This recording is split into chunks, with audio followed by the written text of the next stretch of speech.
Gli studenti agrigentini e il loro futuro. I giovani che sentono di non avere avvenire chiedono risposta ad una politica che li tratterebbe con sufficienza.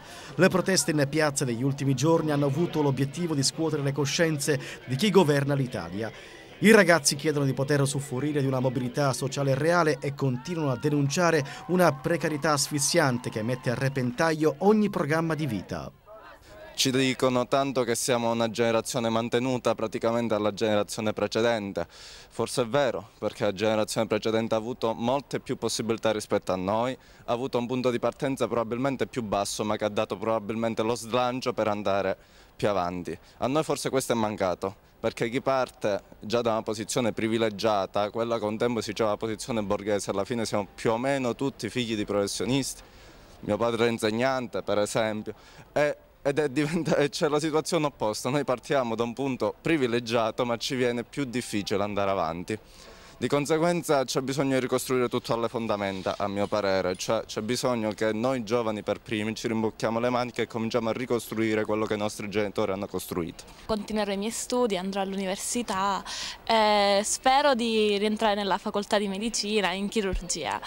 Però dubito che rimarrò qui in Sicilia, anche perché comunque so che come tempistica insomma, si perde molto più tempo per laurearsi e poi vabbè, possibilmente il tipo di formazione sarà diversa, però quello che importa è inserirsi nel mondo del lavoro il prima possibile, perché anche l'età è un fattore rilevante. Poi credo che giustamente mentre sarò fuori cercherò anche qualche alternativa, qualche altro sbocco, qualche lavoretto comunque da fare durante gli studi, perché male sicuramente non ne fa. I giovani hanno delle paure, niente di astratto, dettato da sciocche tendenze adolescenziali, ma timori concreti, dettati soprattutto dal momento socio-politico che l'Italia sta attraversando. Tra le principali fonti di ansia nei giovani vi è la crisi economica e quindi l'aumento della disoccupazione. Sei ottimista per il tuo futuro? Sì, sicuramente voglio essere ottimista per il mio futuro. So che sicuramente è difficile essere ottimista in questo periodo di crisi, però l'unica possibilità per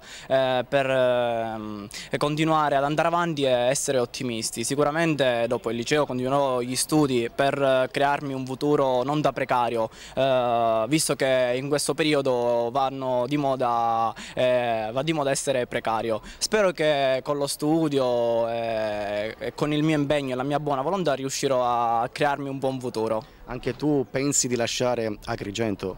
A malincuore devo dire di sì, perché la Sicilia offre poco, quindi l'unica possibilità è provare fuori. Idee chiare per il tuo futuro?